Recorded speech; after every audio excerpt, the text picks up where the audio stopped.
तिकडे 2019 पासून एकमेकांचे कट्टर राजकीय विरोधक बनलेले उद्धव ठाकरे आणि देवेंद्र फडणवीस गुरुवारी एकत्र चालत विधिमंडळात शिरताना दिसले।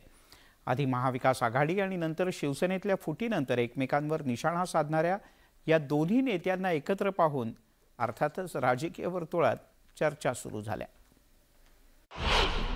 सभांमधून घणाघात, सभागृहात एक साथ, विधिमंडळात ठाकरे फडणवीसांची सोबत एंट्री, एकत्र प्रवेश केल्यानं चर्चेला उधाण, ठाकरेंचं स्पष्टीकरण, राणेंचे बाण।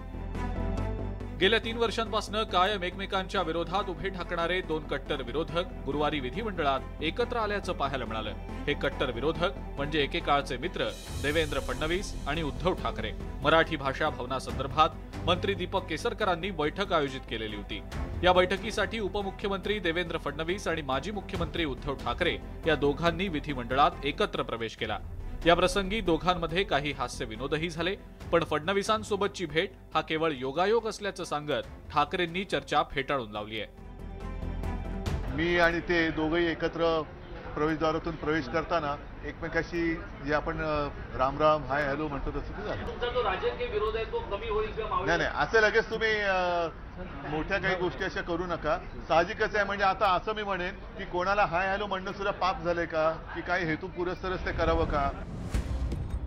अनेक दिवसांनी देवेंद्र फडणवीस आणि उद्धव ठाकरे एकत्र दिसल्यानं आणि मनमोकळेपणानं बोलत असल्यानं राजकीय वर्तुळात आणि परिसरात चांगलीच चर्चाही रंगली। पण नितेश राणेंनी या भेटीवरून पुन्हा एकदा उद्धव ठाकरेंवर निशाणा साधलाय। आधी एकच गेट आहे, एका गेटमध्ये सगळे आतमध्ये येतात आणि माणूस आजारी आहे म्हणून देवेंद्रजींनी थोडी साथ दिली असेल की बाबा चल, वाईट नाही त्याच्यामध्ये, पुण्याचं काम आहे ते। सध्या तरी उद्धव ठाकरे आणि भाजपनं ही भेट एक योगायोग असल्याचं स्पष्ट केलंय। पण राज ठाकरेंनी टीका केल्याच्या दुसऱ्याच दिवशी उद्धव ठाकरे आणि देवेंद्र फडणवीस विधिमंडळात एकत्र दिसल्यानं त्याचे राजकीय अर्थ काढले जात आहेत। त्यामुळं याचे भविष्यात काही पडसाद उमटतात का हे पाहणं महत्त्वाचं ठरेल।